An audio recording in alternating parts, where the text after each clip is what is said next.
Tonight, how you can change your brain and how the discovery of the brain's amazing ability to rewire itself is giving researchers new hope for treating disease and for improving life as we age. It's called neuroplasticity. Simply put, it's the brain's never-ending ability to change. It is without doubt the last frontier. We'll visit Nobel Prize winner Dr. Eric Kandel, who discovered how the brain changes to store memories. To understand how you work, to understand how the inner parts of your psyche operate, it's fantastic. We'll show you stroke patients learning to use disabled limbs by retraining their brains. The brain is not as stiff as you think it is. There is room for pushing it around a bit, so things will improve. We'll learn about brain fitness programs that may make aging a whole lot easier. People spend more time at the gym or exercising. They're forgetting that one of the most important parts is your brain that you need to exercise. And most astonishing of all, we'll show you how the discovery of neuroplasticity is unraveling the connection between the brain and the mind, with the help of Buddhist monks and the Dalai Lama himself.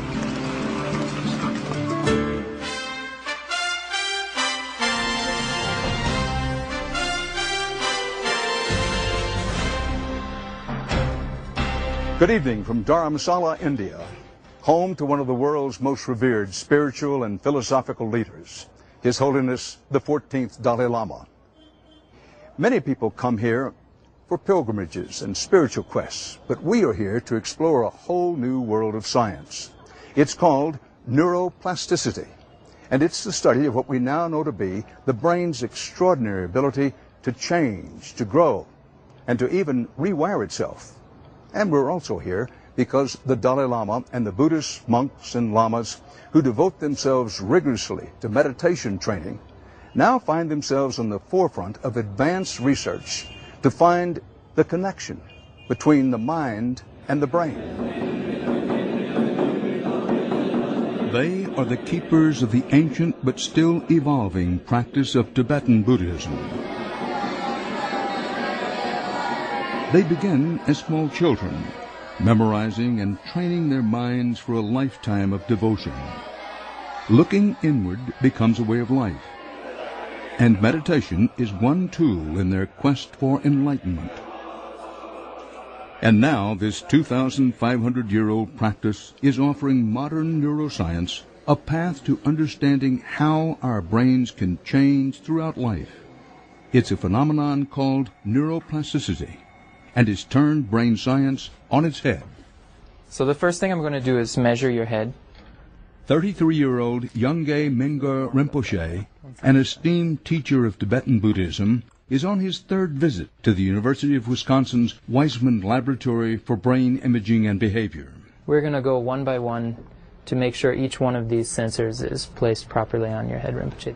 For the past 5 years, Buddhist monks with tens of thousands of hours of meditation training have volunteered their brains for scientific study.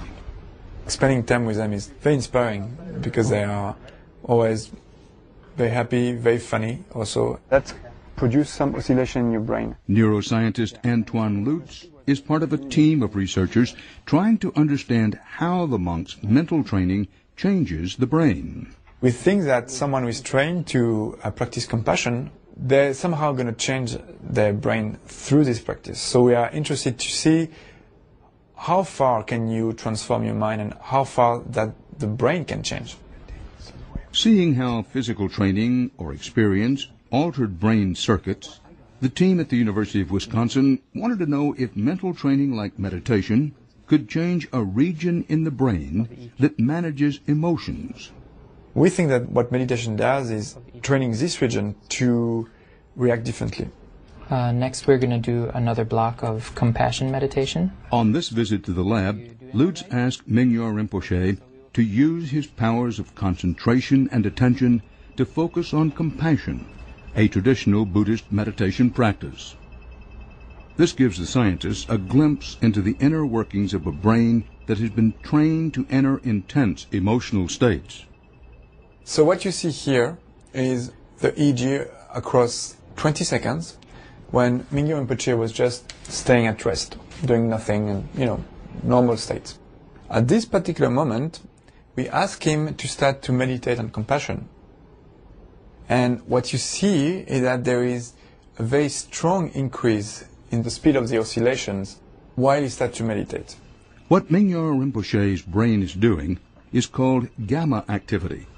All brains do it, but very rarely at this level. Okay, Rinpoche, that's the end of that block. The fact that the monks' brains remain in this state, even after they stop meditating, is an example of neuroplastic change.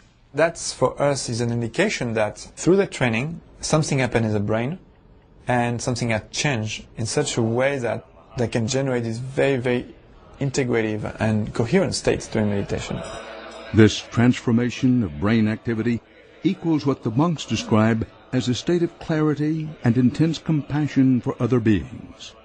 It is our hope that by collaborating with experts like Mingyur Rinpoche, we can maybe better understand what is consciousness in relation to the brain. There's many parallels between the modern science and Buddhism view. For Mingyur Rinpoche, collaborating with Lutz has shown him how his thinking, his meditation practice, actually transforms the brain. So the more you meditate, the more the amplitude increase. More. Yes. More time, better. Yeah. If you apply meditation every day a little bit, then you change the habit of the brain function.